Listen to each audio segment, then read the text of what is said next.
আসসালামু আলাইকুম ওয়া রাহমাতুল্লাহি ওয়া বারাকাতুহু। সুপ্রিয় দর্শক বৃন্দরা, আজকের এই ভিডিওতে আপনাকে আন্তরিক শুভেচ্ছা ও মোবারকবাদ জানাচ্ছি এবং সেই সাথে অনুরোধ করছি যে ভিডিওটি সম্পূর্ণ দেখার জন্য।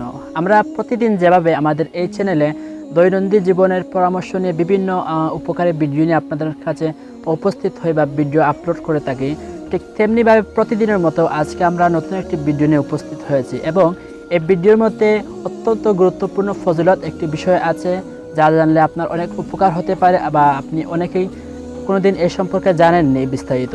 তাই দয়া করে ভিডিওটি সম্পূর্ণ দেখবেন এবং নিচের লাল বাটনে ক্লিক করে চ্যানেল সাবস্ক্রাইব করবেন এবং পাশে বেল আইকনটি অন করে দিন। আর যদি আপনি চ্যানেলটি সাবস্ক্রাইব করে থাকেন তাহলে আপনাকে অসংখ্য ধন্যবাদ। প্রিয় দর্শকবৃন্দরা, আজকের এই ভিডিওতে কী থাকছে?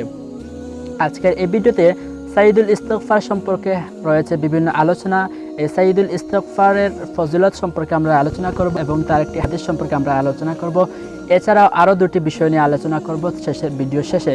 তাই দয়া করে ভিডিওটি সম্পূর্ণ দেখবেন। আমরা বিভিন্ন ইস্তিগফার সম্পর্কে অবগত রয়েছি, বিভিন্ন ইস্তিগফারের ফজিলত আমরা জানি এবং বিভিন্ন সময় বিভিন্ন ইস্তিগফার আমরা অনেক সময় পড়ে থাকি।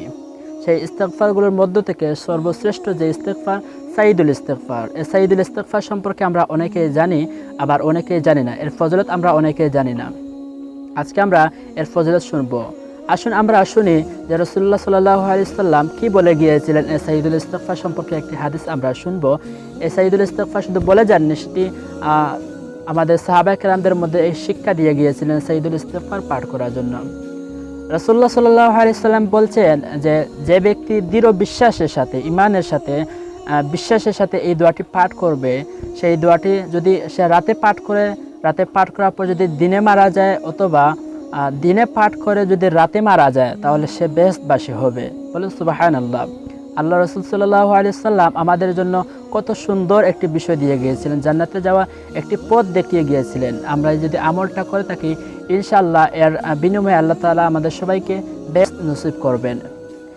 এই দোয়াটি আমি ভিডিওতে বলে দেব, আপনারা দয়া করে শুনবেন এবং যদি ভিডিওটি ভালোভাবে বুঝতে না পান তাহলে ভিডিওর ডেসক্রিপশন বক্সে আমি এর বাংলা উচ্চারণ লিখে দিয়ে দিব, সেখান থেকে আপনারা সেটি মুখস্থ করতে পারবেন অথবা সেখান থেকে শিখতে পারবেন।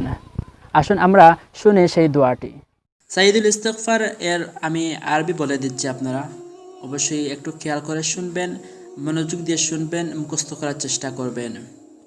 আল্লাহুম্মা আনতা রাব্বি লা ইলাহা ইল্লা আনতা খালাকতানি ওয়া আনা আবদুকা ওয়া আনা আলা আহদিকা ওয়া ওয়া'দিকা মাস্তাতা'তু আউযু বিকা মিন শাররি মা সানা'তু আবু'ু লাকা বিনি'মাতিকা আলাইয়া ওয়া আবু'ু বিযামবি ফাগফির লি ফাইন্নাহু লা ইয়াগফিরুয যুনুবা ইল্লা আনতা।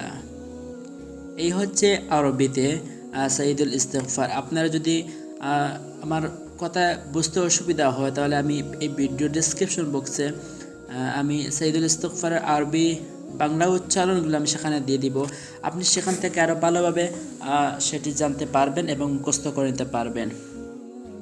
আসুন আমরা এই সাইয়দুল ইস্তিগফারের যে দোয়াটি রয়েছে সেই দোয়ার বাংলা অর্থগুলো পড়ে আসি একবার।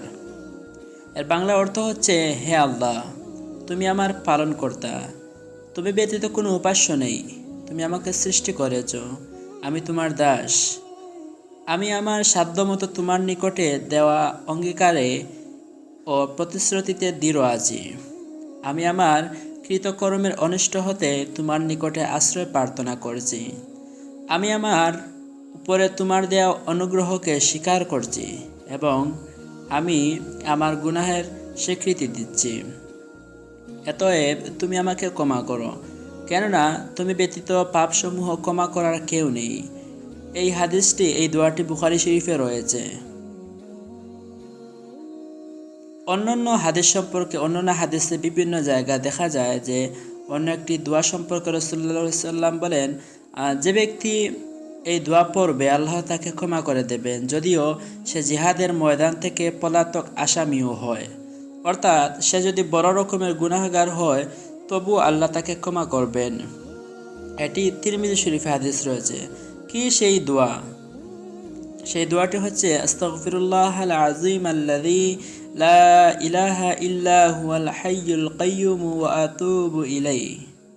আপনারা যদি আরবি না পড়তে পারেন, আমি ভিডিও ডেসক্রিপশন বক্সে এই দুইটি দোয়ার বাংলা উচ্চারণ আমি সেখানে দিয়ে দিব। আপনারা সেখান থেকে ভালোভাবে দেখে নিতে পারবেন এবং সেখান থেকে শিখে নিতে পারবেন।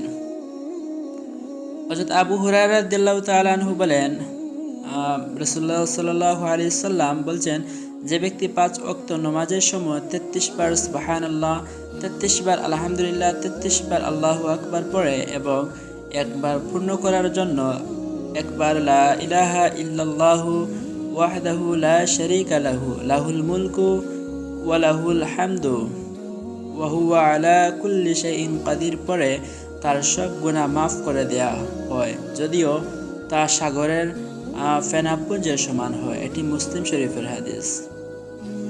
আজকে এই ছিল আলোচনাটি। যদি একটু উপকারে হয় বা ভালো লাগে, দয়া করে ভিডিওটি একটি লাইক দিবেন এবং দয়া করে ভিডিওটি শেয়ার করবেন, যাতে মানুষের কাছে ভিডিওগুলো গিয়ে পৌঁছতে পারে।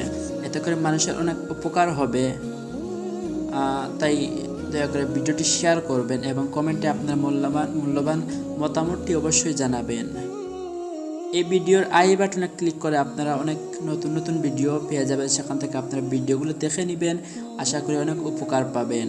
এবং ভিডিও ডেসক্রিপশন বক্সে এই দুটি দোয়ার বাংলা উচ্চারণ দেওয়া থাকবে এবং আরও কিছু ভিডিও লিঙ্ক দেওয়া থাকবে, সেখান থেকে আপনারা দয়া করে ভিডিওটি দেখে নেবেন। দয়া করে চ্যানেলটি সাবস্ক্রাইব করুন আমাদের চ্যানেলে পরবর্তী ভিডিওগুলো সবার আগে দেখার জন্য। ভালো থাকুন, সুস্থ থাকুন, দেখা হবে আগামী নতুন একটি ভিডিওতে।